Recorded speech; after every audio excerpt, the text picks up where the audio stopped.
Olá pessoal, de boa? Estamos de volta aqui no YouTube da CBN Floripa com mais uma temporada do CBN Cast. E agora para tratar de ESG, que são algumas práticas adotadas por empresas para chegar a níveis de sustentabilidade, de responsabilidade, no caso do termo em inglês, para ambiental, social e também de governança. E a governança de empresas é o assunto do programa de hoje. O convidado é Bruno Teixeira, que é gerente executivo de relação com investidores da Intelbras. Tudo certo, Bruno? Muito obrigado por nos atender. Prazer estar contigo aqui e falar sobre esse assunto que é tão importante para a gestão das companhias, né? Vamos lá. Governança corporativa. Como que a gente pode classificar esse termo e como ele é praticado hoje na Intelbras também? A governança corporativa são práticas de sustentabilidade com uma percepção de entrega de valor a longo prazo. Então, os processos de tomada de decisão precisam ser racionais, baseados em princípios, e essas decisões vão fazendo com que a empresa evolua e evolua de maneira sustentável. Então, basicamente, dentro do termo ESG, eu costumo dizer que a governança é o pilar central. A partir de uma boa governança, você vai fazer os investimentos corretos, vai ter as atitudes adequadas, vai fazer o teu planejamento ser executado da forma que vai te levar a um resultado futuro adequado, e aí você vai poder continuar investindo no meio ambiente, continuar investindo nas práticas de responsabilidade social. Então, é um grande pilar para toda a estrutura de sustentabilidade corporativa. É desse ponto que se inicia o processo, então? Exatamente. Esse é o nosso entendimento dentro da Intelbras e assim que a gente vem trabalhando há bastante tempo. A Intelbras está listada no novo mercado da B3, que é a Bolsa de Valores brasileira. O que esse novo mercado ele indica quando a gente fala de ESG, de governança? O novo mercado é o segmento de mercado da B3 com um mais alto nível de governança corporativa. Justamente as empresas que estão listadas no novo mercado são as que têm as mais modernas práticas de governança exigidas pelos investidores e já exigidas também pela sociedade. Vou te dar um exemplo que eu acho que tangibiliza um pouquinho do que a gente está falando. As empresas de capital aberto têm conselhos de administração e nos conselhos das empresas do novo mercado se exige a presença de pelo menos 2 conselheiros independentes, né, que possam contribuir com as discussões, possam contribuir com visões distintas da administração em geral, que eventualmente poderia ser formada por uma família empreendedora somente no conselho, por exemplo. Então, são práticas que trazem visões externas para um melhor resultado. As ações de uma empresa listada no novo mercado, todas elas têm o mesmo peso, têm o mesmo direito a voto, existe um único só modelo de ação, que são as ações ordinárias. Outras empresas que não estão no novo mercado, às vezes têm ações preferenciais, ações ordinárias, ações sem direito a voto. Então, esses são os contextos principais do novo mercado, e a Intelbras faz parte desse novo mercado desde 2021, quando foi listada na Bolsa de Valores do Brasil, a B3. Né? A gente fala muito de ESG agora, até por uma questão de necessidade mesmo. As empresas estão entrando nesse caminho porque ele, de fato, é quase que obrigatório. Mas o novo mercado ele não é tão recente assim, né? Ou seja, o conceito é antigo, né? Do início dos anos 2000, na verdade, exatamente. O primeiro regulamento do novo mercado surgiu ali, justamente dando ao Brasil essa visão de governança global. O mundo já falava muito sobre isso, e a B3 trouxe para o novo mercado esses aspectos todos. Né? Vamos lá. Temos governança, algumas práticas específicas dentro do ESG. Como se enquadra a gestão de risco dentro disso para uma empresa? Uma empresa é formada por investimentos e aplicação desses investimentos, e o contexto de risco faz parte do dia a dia da companhia. Por isso que a questão da governança é tão relevante. No final das contas, é como você toma a decisão, baseado em quais processos de tomada de decisão. Então, é importante você ter, por exemplo, um comitê de risco ou uma área que olhe para riscos e possa dar apoio aos administradores da companhia, porque no final são os tomadores de decisão, mas eles não têm todas as informações disponíveis o tempo inteiro. Então, um comitê de riscos ou uma área de riscos vai poder contribuir com acesso à informação aos gestores, aos tomadores de decisão, e baseado nessas informações ter qualidade na tomada de decisão.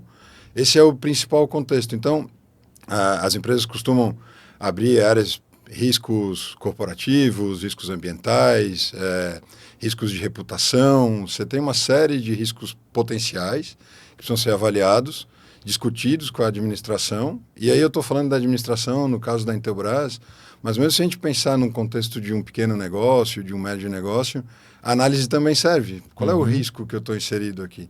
Infelizmente, a gente tem visto o risco de segurança, por exemplo, né? Então, é um contexto que muita gente já traz para o seu dia a dia. Então, eu tenho um seguro do meu estoque, eu tenho ferramentas que me protegem no estoque. Esse tipo de situação vem a partir de uma gestão de risco. Quando a gente fala de uma empresa maior, de uma empresa listada, essa estruturação existe de uma forma mais organizada, com processos, e faz parte do dia a dia da tomada de decisão, de fato, olhando sempre para frente, né? As decisões de risco não são necessariamente para resolver alguma coisa agora, mas sim que a gente vai evitando esses riscos, mitigando e trabalhando de uma maneira sustentável no longo prazo. É justamente sobre isso, né? Para certificar o processo, ou seja, a gente não está falando só no campo das ideias, mas no campo da prática. Como que esses dados são apresentados, né? Os relatórios de sustentabilidade, como que eles são feitos? A gente, trazendo só o contexto do risco, a gente trabalha numa matriz que ela tem um olhar para a chance do risco acontecer e qual é o impacto que esse risco acontecendo traria para a organização, e aí essa matriz te ajuda na priorização, por exemplo, né? Isso é um contexto muito claro. Nos relatórios que a gente costuma compartilhar com o mercado, acho que especificamente tem um bastante interessante, que é o relatório de sustentabilidade, que a gente aborda diversos aspectos de sustentabilidade, a governança, os resultados, os aspectos ambientais, os aspectos sociais. E uma vez por ano a gente compartilha, meados do ano, geralmente durante o mês de julho, os relatórios informando ao mercado, informando à sociedade as nossas ações durante o ano anterior com relação à sustentabilidade. Eu gosto muito no aspecto social, da questão educacional. A Intelbras investe bastante em educação e leva muita empregabilidade para o Brasil inteiro, né? A gente trabalha com revendas, hoje são mais de 80 mil revendedores no Brasil todo, que são treinados de maneira gratuita para entender o funcionamento dos produtos, para poder ofertar esses produtos e fazer desse relacionamento com a Intelbras o seu negócio. Então, a gente acaba ajudando a formar empreendedores Brasil afora, trabalhando com eles, inclusive, questões de negócios, não só de técnicos de produtos, sabe? Para justamente, quando eles prosperam, a Intelbras prospera junto. E é um contexto muito positivo que a gente vem desenvolvendo há bastante tempo, e o relatório de sustentabilidade traz bastante informação a esse respeito. Inclusive o contexto de educação no ESG é um dos capítulos aqui no CBNcast que a gente vai detalhar ainda mais nessa temporada. E essas práticas, né, dá para classificar de fato que elas vão ajudar no crescimento da empresa? Estou falando do ponto de vista de sustentabilidade, mas e crescimento, de ganho econômico também? Sem sombra de dúvida. A gente começou e estamos falando especificamente de governança. A governança é uma ferramenta, um pilar para manter a empresa sustentável no longo prazo, ela se manter existindo. A gente vê exemplos de empresas grandes, inclusive, que tiveram falhas graves de governança, que praticamente quebraram, né? Então, de nada adianta você apresentar um resultado imediato agora, um resultado de curto prazo excelente, se esse resultado não se pereniza, se ele não continua ao longo do tempo, do ponto de vista do acionista, do ponto de vista do colaborador, certamente do ponto de vista da sociedade como um todo que usufrui daqueles produtos, né? Então, quando alguém quebra, no final tem muita gente perdendo. E os 3 aspectos ESG, e em especial o de governança, são de fato muito relevantes para garantir os resultados. O pessoal costuma tentar avaliar cada real investido, me gera quanto de resultado. E, eventualmente, isso é difícil de você colocar numa planilha. Mas quando você traz para riscos de reputação, né, voltando a falar um pouco do risco, quando você faz um processo de tomada de decisão mais adequado, portanto, mais acertado, né, você está colocando a empresa na rota correta, e a chance de que isso vai fluir, vai andar, né, para o caminho certo no futuro é maior, né? Sem sombra de dúvida. Já citasse aqui a questão dos comitês, mas como que eles são constituídos, que pessoas participam, como que eles trabalham, que resultados apresentam, até no contexto da Intelbras também. Interessante, Matheus. Você sabe, você perguntou sobre o novo mercado no início, eu comentei dos conselheiros, né? A Intelbras há muito tempo tem uma estrutura de governança forte, já desde a década de 90.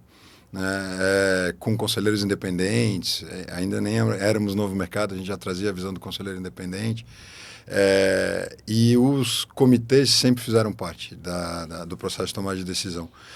Eventualmente a visão é de que isso gera algum nível de atraso no processo de tomada de decisão, e a nossa percepção é que não é um atraso. Ou seja, seria um processo burocrático. Mais lento, exatamente. E na verdade não é uma burocracia, não é um atraso.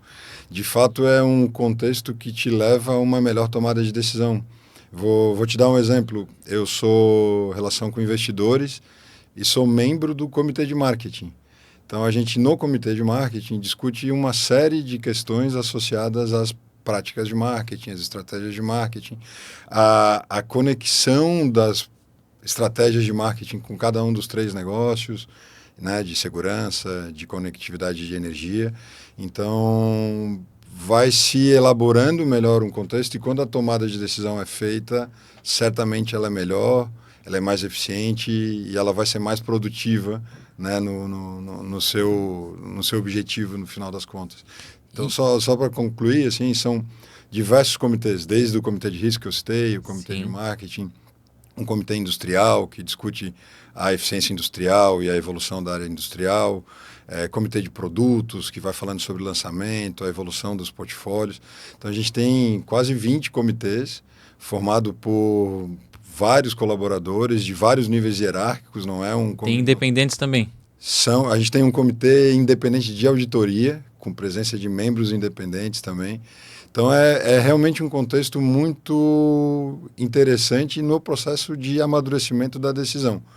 Eu concordo que pode até ser mais lento, mas vai ser mais assertivo e lá na frente vai ser mais rápido também. Esse processo ele leva um certo tempo, né, para chegar num nível de comitês, de governança. Não é algo também que vai chegar de um dia para o outro e resolver. Não, e é uma constante evolução. Eu acho que a gente tem muita clareza que ainda tem muito a evoluir também. Eu percebo ano após ano a gente evoluindo, trabalhando e se questionando sobre eficiência. Produtividade é um dos valores da Intelbras, transparência é um dos valores da Intelbras. Então, gestão participativa, né? Todos esses valores fazem parte dos comitês, das práticas de governança e fazem com que a gente questione sempre. Faz sentido determinado comitê? O contexto é esse mesmo? Estamos aprovando ou estamos deliberando sobre temas que de fato precisam ser levados a esse comitê, ou poderia ser algum outro processo de tomada de decisão. Sempre vai ter onde evoluir, sempre vai ter oportunidade de ser mais produtivo, de ser mais eficiente, seja com ferramentas, seja com melhores práticas, com integração dos comitês ou das áreas da companhia, né? São várias áreas. Hoje a Intelbras é formada por mais de 6 mil colaboradores. Imagina quanta gente ali com cabeça boa, com ideias boas, tem lá trabalhando. A gente precisa trazer essa turma para dentro do processo de tomada de decisão e o comitê ajuda bastante a isso acontecendo. E olhando agora para o futuro, fazendo esse exercício sobre diversidade, inovação, transparência, quais são os próximos passos? Continuar evoluindo, né? Sem dúvida nenhuma. Temas de altíssima relevância, é um ambiente diverso, é um ambiente com opiniões diferentes, com percepções diferentes e, por consequência, ajuda num processo de inovação, ajuda num processo de tomada de decisão e a gente precisa trabalhar a evolução dessas diversidades, né, dentro da companhia. A questão é ter um público diverso que reflita a realidade da nossa sociedade dentro da companhia e a partir daí a gente vai sim evoluindo o nosso negócio, o nosso relacionamento com a revenda, com o nosso consumidor final, com o nosso acionista e é parte da evolução que tem que acontecer, né? E o ESG é um caminho sem volta, né? Tanto para grande empresa quanto para pequena? Sem dúvida nenhuma.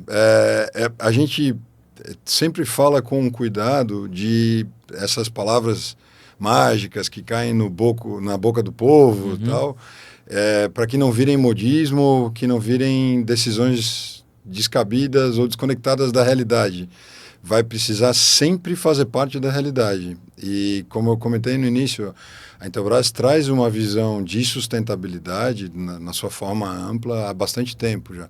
Quando a gente começou a escutar o termo, quando começamos a estar exposto a questionamentos a respeito de ESG, a gente parou para pensar e falou, poxa, mas isso é parte do nosso dia a dia já há tanto tempo, a gente nunca tinha estruturado dessa forma. Então, no fundo, o termo acaba te ajudando a estruturar melhor a tua maneira de decidir, a tua maneira de gerir o negócio e o olhar para essas 3 letrinhas que representam coisas tão importantes, né? Bruno Machado Teixeira, gerente executivo de relação com investidores da Intelbras, muito obrigado pela participação aqui conosco. Até uma próxima oportunidade. Obrigado a você, Matheus. É um prazer estar contigo.